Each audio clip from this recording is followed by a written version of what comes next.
Hai, Assalamualaikum. Hari ini kita akan membahas kasus 3.1, yakni studio foto Indra Gaya. Setelah mempunyai banyak pengalaman tentang fotografi di sebuah majalah wanita di Jakarta, Indra Kurniawan pada 1 Juni 2015 memutuskan untuk mendirikan sebuah studio foto yang diberi nama Studio Foto Indra Gaya, yang terletak di Jalan Fatmawati Raya, nomor 16, Jakarta Selatan. Berikut ini informasi mengenai transaksi perusahaan selama Juni 2015. Yang pertama, pemilik menginvestasikan dana dan peralatan foto masing-masing 10 juta dan 15 juta ke dalam perusahaan sebagai modal awal. Dana, berarti maksudnya ke kas kan? Kas bertambah di debit. Dan peralatan foto 15 juta. Peralatan bertambah di debit.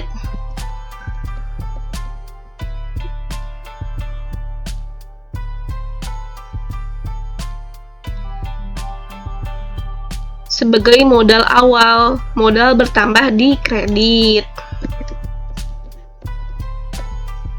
Ini masuknya ke saldo normalnya ya, misalnya kas saldo normalnya di mana, kalau berkurang di mana, kalau bertambah di mana.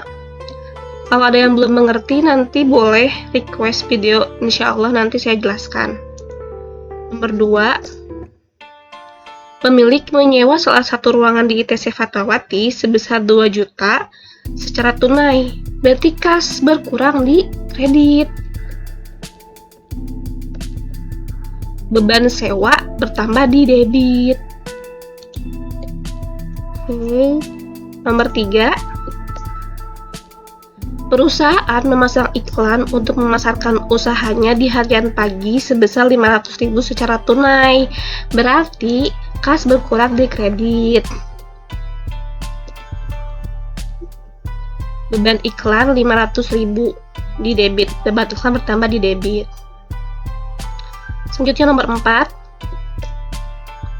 perusahaan membeli perlengkapan foto senilai 750.000 secara kredit.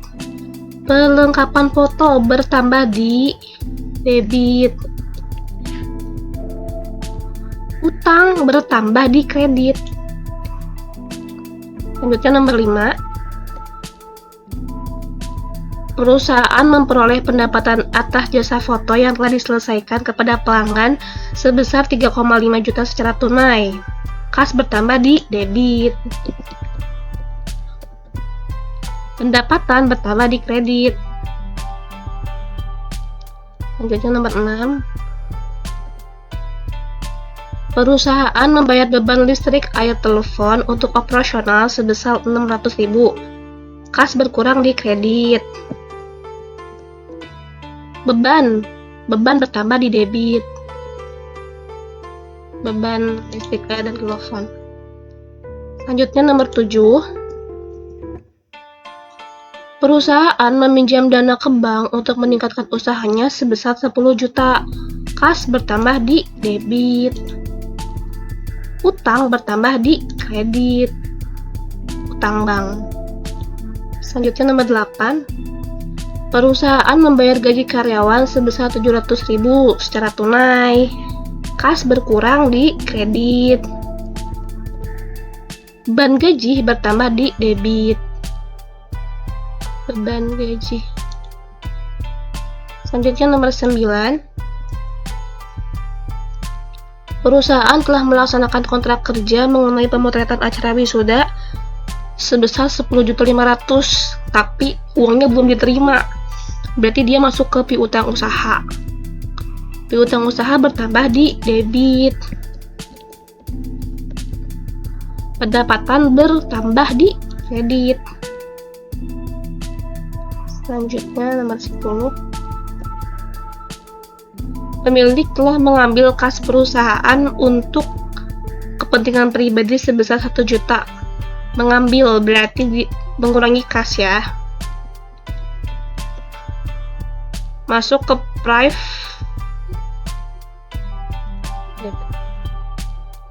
Oke, selanjutnya kita masuk ke laporan laba rugi. Ini udah diakumulasikan ya. Jadi debit dikurangi kredit sampai dengan 18 juta.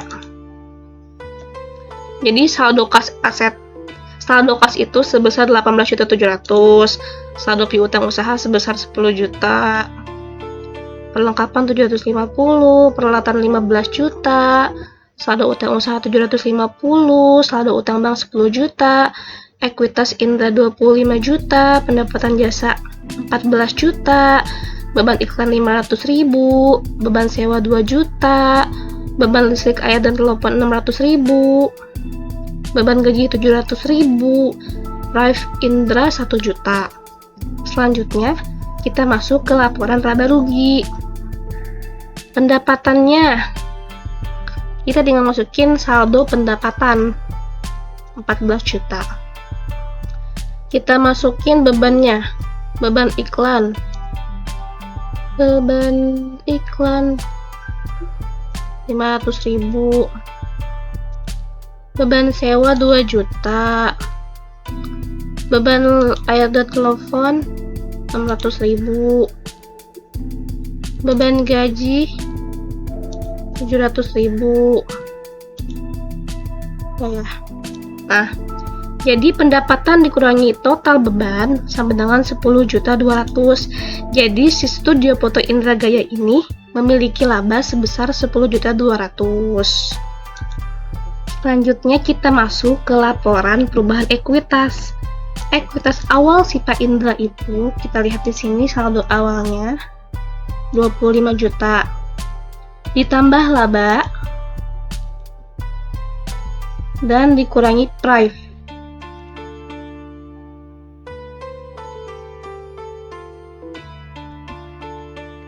Jadi ekuitas akhirnya 25 juta ditambah 10 juta dikurangi 1 juta sama dengan 34 juta. Selanjutnya kita masuk ke laporan neraca. Aset lancarnya ada kas, saldo kas,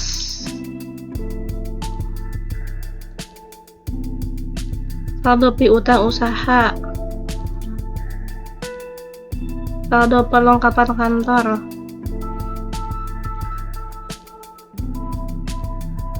saldo peralatan kantor,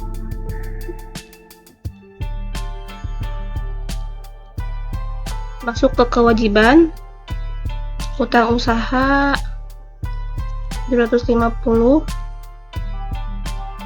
utang banknya 10 juta, dan saldo pemilik dari 34 juta diambil dari sini ya.